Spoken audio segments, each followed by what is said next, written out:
Murder Mystery 2. Throughout the platform, there's a knife social experiment game. MM2, everyone knows it. Survive from the murderer or let the sheriff handle it. Or let the murderer massacre the entire squad. But it's been more than a decade, yet this game still runs and still withholds an incredibly dedicated fanbase. So, why is it still popular?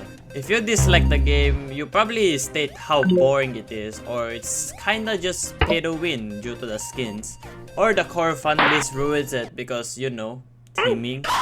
But the game still holds 90 to 100,000 players to this day. Well, how?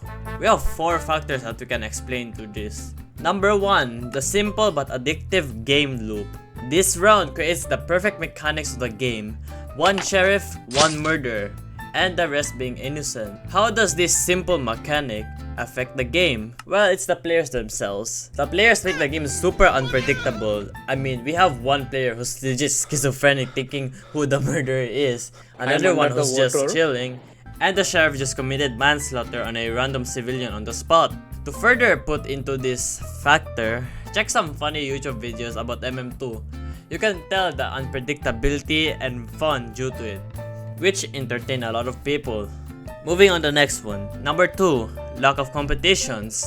MM2 already has their own formula, mechanic, and aesthetic. The real last competition would be 10 years ago right now. Twisted Murder, which the developer Taymaster moved on to Mad City. There are some inspired games that exist, but it cannot compete with MM2's massive popularity. Like, most of them are just trying to have free godlies to lure desperate people into their game.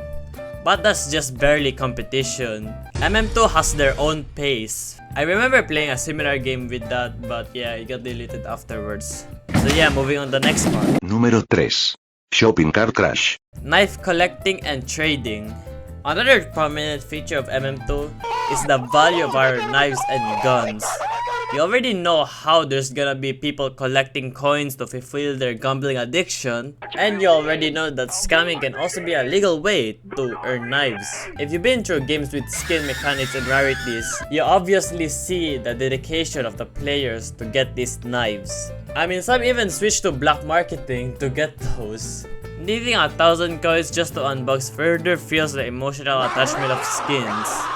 That's why knife collecting and trading also plays a part of the success of MM2. Lastly, the most important factor, the community itself. JD ROBLOX, a prominent figure of the MM2 community, grew his channel just for playing MM2.